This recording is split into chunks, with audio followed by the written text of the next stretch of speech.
ನನ್ನ ಹೆಸರು ವಿಷ್ಣುಮೂರ್ತಿ ಕಕ್ಕಿಲ್ಲಾಯ ಬೇವಿಂಜೆ. ನಾವು ನಮ್ಮನ್ನು ಇಲ್ಲಿ ಎಲ್ಲರೂ ಸೇರಿಕೊಂಡು ಆಹಾರ ಕಮಿಟಿಯ ಚೇರ್ಮ್ಯಾನ್ ಅಂತೇಳಿ ನಮ್ಮನ್ನು ನಿಶ್ಚಯ ಮಾಡಿ ನಮಗೆ ಆ ಜವಾಬ್ದಾರಿಯನ್ನು ಕೊಟ್ಟಿದ್ದಾರೆ. ಆದರೆ ಇದು ಒಬ್ಬನಿಂದ ಆಗುವಂಥದ್ದು ಕೆಲಸ ಅಲ್ಲ. ನಾವು ಒಂದು ಗ್ರೂಪ್ ಆಗಿಕೊಂಡು ಒಂದು 8-10 ಜನ ಇಟ್ಟುಕೊಂಡು ನಾವು ಇದರ ಈ ವ್ಯವಸ್ಥೆಯನ್ನು ನೋಡಿಕೊಂಡು ಹೋಗ್ತಾ ಇದ್ದೇವೆ. ಇಲ್ಲಿ ದಿವಸಕ್ಕೆ ಕಡಿಮೆ ಪಕ್ಷದಲ್ಲಿ ಸ್ಟಾರ್ಟಿಂಗ್ಲೇ ದಿವಸಕ್ಕೆ ಒಂದು ಹೊತ್ತಿಗೆ 25,000 ಜನದ ಮಧ್ಯಾಹ್ನದ ಊಟದ ವ್ಯವಸ್ಥೆ, ಬೆಳಿಗ್ಗೆ ಟಿಫಿನ್ನ ವ್ಯವಸ್ಥೆ, ಸಂಜೆಯ ಟಿಫಿನ್ ವ್ಯವಸ್ಥೆ, ರಾತ್ರಿ ಊಟದ ವ್ಯವಸ್ಥೆ. ಅದು ದೇವರ ಪ್ರಸಾದವನ್ನು ತಗೊಳ್ಳಿಕ್ಕೆ ಊರಿಂದ ಜನ ಬರ್ತಾರೆ. ಆದ ಕಾರಣ ನಮಗೆ 1 ಲಕ್ಷ 1.5 ಲಕ್ಷದ ತನಕವೂ ಬರುವ ಒಂದು ಅಭಿಪ್ರಾಯ ಇದೆ. ಅದಕ್ಕೆ ಬೇಕಾದಂಥ ತಯಾರಿಯನ್ನು ನಾವು ಎಲ್ಲರೂ ಸೇರಿಕೊಂಡು ಮಾಡ್ತಾ ಇದ್ದೇವೆ. ನಮ್ಮೊಟ್ಟಿಗೆ ಸಹಕರಿಸಬೇಕು. ಎಲ್ಲರೂ ಹೊರಗಿಂದ ಬಂದವರು ಅಷ್ಟು ಚಂದದಲ್ಲಿ ನಮ್ಮ ಹತ್ರ ಸಹಕರಿಸಬೇಕು. ಯಾಕೆಂದರೆ ಹೇಳಿದರೆ ಇದು ಒಬ್ಬೊಬ್ಬರಿಂದ ನಿಲ್ಲಿಸುವಂಥದ್ದಲ್ಲ. ಈಗ ಅಗತ್ಯಕ್ಕೆ ನಾವು ಸ್ವಲ್ಪ ಜನ ಸೇರಿಕೊಂಡು ಈ ಕಮಿಟಿಯನ್ನು ಮುಂದೆ ಕೊಂಡು ಹೋಗ್ತಾ ಇದ್ದೇವೆ. ಪ್ರಥಮವಾಗಿರುವಂಥ ಕೆಲಸಗಳನ್ನು ಮಾಡಿಕೊಂಡು ನಮ್ಮ ಒಂದು ಹಂತಕ್ಕೆ ನಾವು ಇಲ್ಲಿ ಮುಟ್ಟಿದ್ದೇವೆ. ಬಾಕಿ ವಿಚಾರ ನಮ್ಮೊಟ್ಟಿಗಿದ್ದವರು ಸಹ ಮಾತಾಡ್ತಾ ಇದ್ದಾರೆ. ಇಲ್ಲೆಲ್ಲ ಕೆಲಸ ನೋಡಿಕೊಳ್ತಾ ಇದ್ದಾರೆ. ಇವರು 2-3 ಜನ ಇದ್ದಾರೆ. ಅವರು ಸಹ ನಮ್ಮೊಟ್ಟಿಗೆ ಸಹಕರಿಸಿಕೊಂಡಿರುವವರು. ನಾನು ಮಾತ್ರ ಅಲ್ಲ, ಅವರು ಸಹ ಅವರ ಅಭಿಪ್ರಾಯಗಳನ್ನು ಹೇಳ್ತಾರೆ.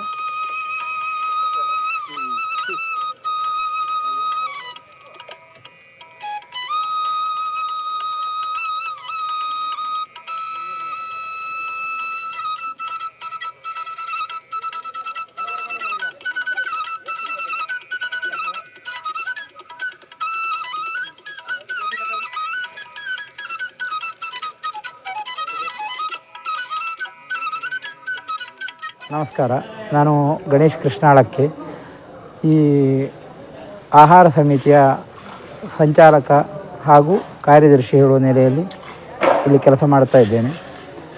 ಈಗಾಗಲೇ ನಮ್ಮ ಅಧ್ಯಕ್ಷರು ಸ್ವಲ್ಪ ವಿವರಣೆಗಳನ್ನು ಕೊಟ್ಟಿದ್ದಾರೆ. ಇದರಿಂದ ಮೊದಲು ನಮ್ಮ ಸಮಿತಿಯ ಸದಸ್ಯರು ಗಣೇಶಣ್ಣ ಮೊದಲು ವಿವರಿಸಿದ್ದಾರೆ. ಈಗ ಸಾಧಾರಣ ನಮ್ಮ ನಿರೀಕ್ಷೆ ಪ್ರಾರಂಭದಿಂದಲೇ 25,000ಕ್ಕಿಂತ ಮಿಕ್ಕಿದೆ. ಕಾರಣ ಏನು ಅಂತ ಹೇಳಿದರೆ, ಸೀಮೆ ದೇವಸ್ಥಾನಗಳಲ್ಲಿ ಮಧೂರಿನ ಹೆಸರೇ ಮೇಲೆ ಕಾಣುವುದು. ಏನಾದರೂ ನಾವು ಎಂತಹ ಸಮಾರಂಭಗಳು ಶುರುವಾಗುವಾಗಲೂ ಮಧೂರಿನ ಉದಯಾಸ್ತಮಾನದಿಂದ ಪ್ರಾರಂಭ ಆಗದ ಕಾರಣ ಭಕ್ತರು ಹೆಚ್ಚು ಸಂಖ್ಯೆಯಲ್ಲಿ ಬರ್ಬೋದು ಅಂತ ಹೇಳುವ ನಿರೀಕ್ಷೆ ನಮಗಿದೆ. ಆ ಪ್ರಕಾರ ಒಂದು ಬೆಳಿಗ್ಗೆಯ ಟಿಫಿನು ಯಾವುದೇ ರೀತಿ ಅಂತ ಹೇಳಿದರೆ ಅವಲಕ್ಕಿ ಸಜ್ಜಿ ಈ ರೀತಿಯಲ್ಲಿ ಹೋಗ್ತಾ ಇದೆ. ಎರಡನೇದು ಮಧ್ಯಾಹ್ನದ ಊಟ, ಅನ್ನ, ಪಲ್ಯ, ಸಾರು, ಸಾಂಬಾರು, ಪಾಯಸ ಈ ರೀತಿಯ ವ್ಯವಸ್ಥೆ. ಮತ್ತು ರಾತ್ರಿಗೂ ಅದುವೆ. ಮತ್ತು ಸಾಯಂಕಾಲ ಒಂದು ಲೈಟ್ ರಿಫ್ರೆಶ್ಮೆಂಟು. ಈ ರೀತಿ ವ್ಯವಸ್ಥೆಗಳನ್ನು ಮಾಡಬೇಕು ಅಂತ ಇದ್ದೇವೆ. ಒಲೆಗಳು 1 ಕ್ವಿಂಟಾಲಿನ ಅಕ್ಕಿ ಬೇಯುವಂತಹ 8 ಒಲೆಗಳನ್ನು ಹಾಕಿಕೊಂಡಿದ್ದೇವೆ. ಸಾಧಾರಣ ಒಂದು 5 ಶಿಫ್ಟಿನಲ್ಲಿ 40 ಕ್ವಿಂಟಾಲಿನವರೆಗೆ ಮಧ್ಯಾಹ್ನ ಬೇಯಿಸುವ ಯೋಜನೆ ನಮ್ಮದು. ಅದೇ ರೀತಿ ಪಾತ್ರ ಸಾಮಾನುಗಳು ಈಗಾಗಲೇ ಮುಂಡೆಪಳ್ಳ, ಮುಜುಂಗಾವು, ಕುಂಬಳೆ ಕಡೆಯಿಂದ ಬರ್ತಾ ಇದೆ. ವೆಂಕಟರಮಣ ದೇವಸ್ಥಾನದಿಂದ, ಮಂಜೇಶ್ವರದಿಂದಲೂ ಕೇಳಿದ್ದೇವೆ, ನಿರೀಕ್ಷೆ ಇದೆ.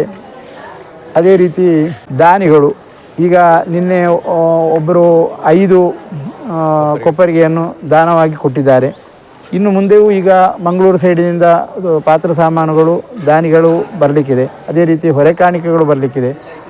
ಎಲ್ಲ ರೀತಿಯಲ್ಲಿ ಸಮಾಜ ಏಕೀಕೃತವಾಗಿ ನಿಂತುಕೊಂಡು ನಮ್ಮೊಂದಿಗೆ ಸಹಕರಿಸುತ್ತದೆ ಅಂತ ಹೇಳುವ ವಿಶ್ವಾಸ ನಮಗಿದೆ. ದೇವರ ಅನುಗ್ರಹ ಖಂಡಿತವಾಗಿಯೂ ಇದೆ ಅಂತ ಹೇಳುವ ಧೈರ್ಯದಲ್ಲಿ ನಾವಿವತ್ತು ಈ ಕಾರ್ಯಕ್ರಮದಲ್ಲಿ ನಮ್ಮನ್ನು ನಾವು ತೊಡಗಿಸಿಕೊಂಡಿದ್ದೇವೆ. ನಿಮ್ಮ ಚಾನಲಿನ ಒಂದು ಸಪೋರ್ಟು ಕೂಡ ನಮಗೆ ಬೇಕು. ಎಲ್ಲ ದೇವರ ದಯದಿಂದ ನಡೆಯಲಿ ಅಂತ ಪ್ರಾರ್ಥಿಸ್ತಾ ಇದ್ದೇವೆ.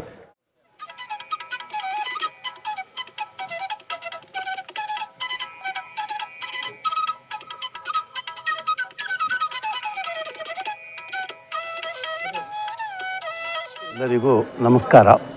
ನನ್ನ ಹೆಸರು ಮಂಜುನಾಥ್ ಆಳ್ವ. ನಾನು ಕಣಿಪುರ ಗೋಪಾಲಕೃಷ್ಣ ದೇವಸ್ಥಾನದಲ್ಲಿ ಆಹಾರ ವಿಭಾಗದಲ್ಲಿ ಪ್ರಮುಖವಾಗಿ ಕೆಲಸ ಮಾಡಿರುತ್ತೇನೆ. ಇಲ್ಲಿ ಈಗ ಮದನಂತೇಶ್ವರ ಸಿದ್ಧಿವಿನಾಯಕ ದೇವಸ್ಥಾನದ ಬ್ರಹ್ಮಕಲಶೋತ್ಸವ ಸಮಿತಿಯ ಈ ಆಹಾರ ವಿಭಾಗದಲ್ಲಿ ನನ್ನನ್ನು ಸೇರಿಸಿಕೊಂಡಿದ್ದಾರೆ. ನಾವೆಲ್ಲ ಇಲ್ಲಿ ಅದಕ್ಕೆ ಬೇಕಾಗಿ ದುಡಿತಾ ಇದ್ದೇವೆ.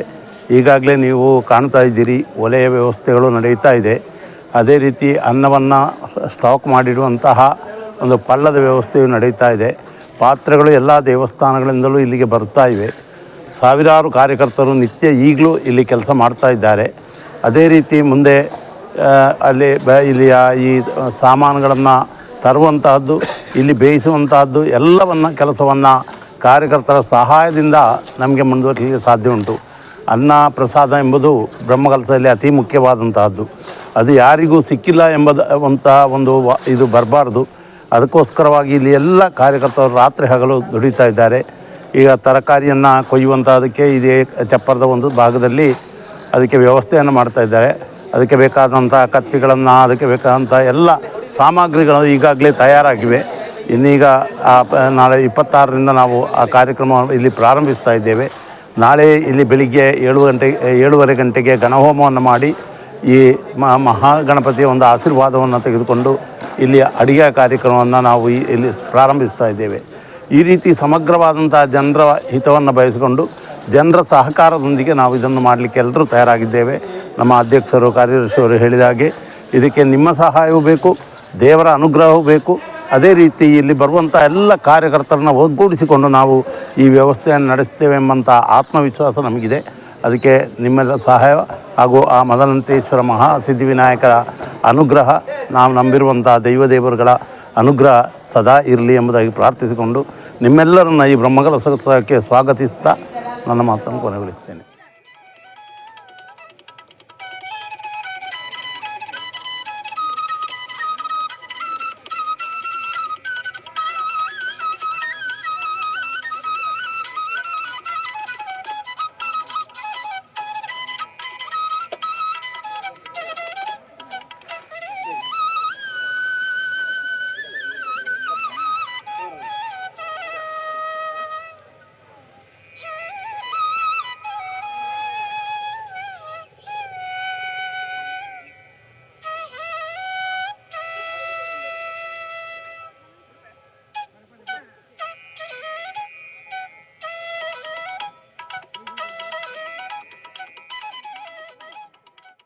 പത്മനാഭനാണ് മുഗറാൽപുത്തൂർ പഞ്ചായത്ത് ഉപസമിതിയുടെ അധ്യക്ഷനായിട്ട് പ്രവർത്തിക്കുന്നുണ്ട്.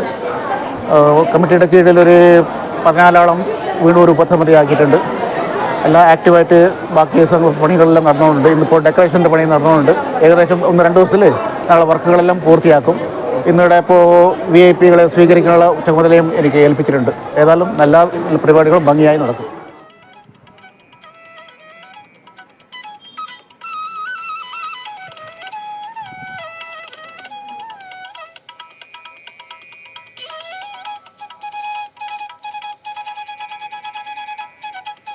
ನಾನು ಮಧೂರು ದೇವಸ್ಥಾನದ ಆಫೀಸ್ ಸ್ಟಾಫ್ ಸುಬ್ರಹ್ಮಣ್ಯ ರಂಗ ಭಟ್ ಅಂತ. ಮಧೂರು ದೇವಸ್ಥಾನದಲ್ಲಿ ಇದೇ ಬರುವ ಮಾರ್ಚ್ 27ರಿಂದ ಏಪ್ರಿಲ್ 7ರವರೆಗೆ ನಡೆಯಲಿರುವ ಬ್ರಹ್ಮಕಲಶೋತ್ಸವ ಮೂಡಪ ಸೇವೆಗೆ ಜನ ಸಾಗರವೇ ಹರಿದು ಬರುತ್ತಿದೆ.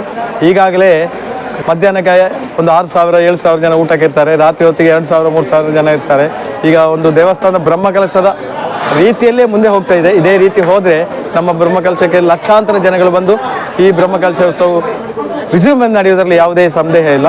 ಕಾಸರಗೋಡು ಜಿಲ್ಲೆಯ ಪ್ರಮುಖ ದೇವಾಲಯಗಳಲ್ಲಿ ಒಂದಾದ ಮಧೂರು ಇನ್ನು ಎಲ್ಲೂ ಆಗಿಲ್ಲ ಎಂಬಂತೆ ಬ್ರಹ್ಮಕಲಶ ಹಾಗೂ ಮೂಡಪ್ಪ ಮೂಡಿ ಬರ್ತದೆ ಅಂತ ಆಸೆ ಇದೆ. ಇದಕ್ಕೆ ಎಲ್ಲ ಭಕ್ತಜನರ ಸಹಕಾರ ನಿರೀಕ್ಷಿಸುತ್ತೇವೆ. ಇದಕ್ಕೆ ಶ್ರೀ ದೇವರ ಅನುಗ್ರಹ ಕೂಡ ಇದ್ದೇ ಇದೆ.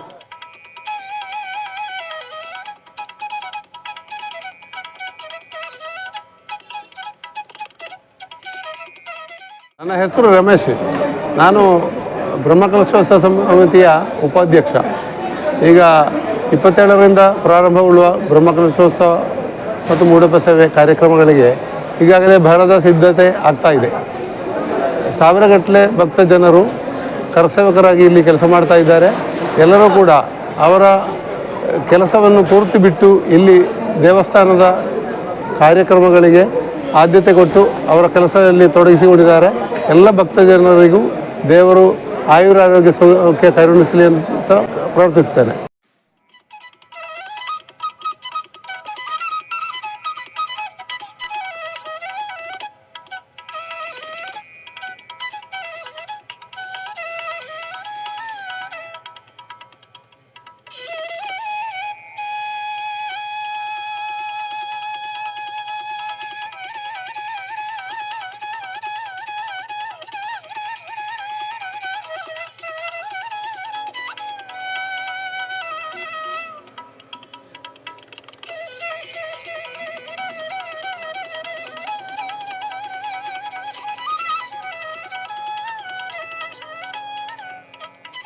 ನನ್ನ ಹೆಸರು ಪ್ರೊಫೆಸರ್ ಶ್ರೀನಾಥ್ ಕಾಸರಗೋಡು, ಸರ್ಕಾರಿ ಕಾಲೇಜಿನ ರಿಟೈರ್ಡ್ ಪ್ರಿನ್ಸಿಪಾಲ್.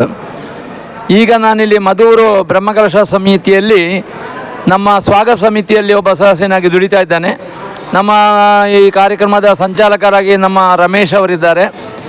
ಏನು ನಾವು ಹೇಳಿಕೆ ಬಯಸುವ ಜನರಲ್ಲಿ ಅಂದರೆ, ಸುಮಾರು 30 ವರ್ಷಗಳ ನಂತರ ನಡೆಯುವಂತಹ ಈ ಮೂಡಪ್ಪ ಸೇವೆ, ಅದರ ಹಿಂದೆ ನಡೆಯುವ ಬ್ರಹ್ಮಕಲಶಕ್ಕೆ ಎಲ್ಲ ಭಕ್ತ ಮಹಾಜನರನ್ನು ಇಲ್ಲಿ ಕಾರ್ಯಕ್ರಮಕ್ಕೆ ಆಹ್ವಾನಿಸ್ತಾ ಇದ್ದೇವೆ. ನನಗೊಂದು ಭಾಗ್ಯ ಏನಂದರೆ, ನಾನು 62ರಲ್ಲಿ ನಡೆದಂಥ ಮೂಡಪ್ಪ ಸೇವೆಯಲ್ಲಿ 1ನೇ ಕ್ಲಾಸಿನ ವಿದ್ಯಾರ್ಥಿಯಾಗಿ ಭಾಗವಹಿಸುವ ಒಂದು ಅವಕಾಶ ಸಿಕ್ಕಿತ್ತು. ಆಗ ಮಧುಪುರ ಎನ್ನುವಂಥ ಒಂದು ಪುಸ್ತಕ ಪ್ರಕಟವಾಗಿತ್ತು, ಸಂಪಾದನೆ ವೆಂಕಟಕೃಷ್ಣಯ್ಯವರ ಸಂಪಾದಕತ್ವದಲ್ಲಿ. ಆಮೇಲೆ 64ರಲ್ಲಿ ಕೋಟಿ ನಾಮಾರ್ಚನೆ ನಡೆಯಿತು. ಆಗಲೂ ನನಗೆ ಭಾಗವಹಿಸುವ ಒಂದು ಭಾಗ್ಯ ಇತ್ತು. ಅದರಲ್ಲಿ ಮಧುರ ಸ್ಮೃತಿ ಎನ್ನುವಂಥ ಒಂದು ಸ್ಮರಣ ಸಂಚಿಕೆ ಬಂತು. 1992ರಲ್ಲಿ ಮೂಡಪ್ಪ ಸೇವೆ ನಡೆಯಿತು, ಅದರ ಬಗ್ಗೆ ಕೂಡ ಒಂದು ಸ್ಮರಣ ಸಂಚಿಕೆ ಬಂದಿದೆ. ಈಗ 2025ರ ಮಾರ್ಚ್ ತಿಂಗಳ 27ರಿಂದ ಏಪ್ರಿಲ್ 7ರವರೆಗೆ ನಡೆಯುವಂಥ ಈ ಎಲ್ಲ ಕಾರ್ಯಕ್ರಮದ ಎಲ್ಲ ಭಕ್ತರು ಭಾಗವಹಿಸಬೇಕು. ಗಣಪತಿಯನ್ನು ಎಲ್ಲ ಯಕ್ಷಗಾನದ ಹಾಡುಗಳಲ್ಲಿ ಕೂಡ ಹಾಡುವಂಥದ್ದು. ಗಣಪತಿ ಇಲ್ಲದೆ ಯಾವುದೂ ನಡೆಯುವುದಿಲ್ಲ ಅಂತ ಎಲ್ಲರಿಗೂ ಗೊತ್ತಿದೆ. ಗಣಪತಿಯ ಅನುಗ್ರಹಕ್ಕೆ, ಅವನ ಆಶೀರ್ವಾದಕ್ಕೆ ನಾವೆಲ್ಲ ಪಾತ್ರರಾಗಬೇಕಾಗಿ ಇದೆ. ಎಲ್ಲ ಭಕ್ತ ಮಹಾಜನರನ್ನು ಸ್ವಾಗತ ಸಮಿತಿ ಹೆಸರಿನಲ್ಲಿ ನಾವು ಆಹ್ವಾನಿಸ್ತಾ ಇದ್ದೇವೆ. ವಿವಿಧ ರಾಜ್ಯಗಳಿಂದ ಕೇಂದ್ರ ಸರ್ಕಾರದ ಮಂತ್ರಿಗಳು ಎಲ್ಲ ಅತಿಥಿಗಳಾಗಿ ಬರ್ತಾ ಇದ್ದಾರೆ. ನೀವು ಕೂಡ ಬನ್ನಿ, ನಮ್ಮ ಜೊತೆಯಲ್ಲಿ ಸೇರಿಕೊಳ್ಳಿ.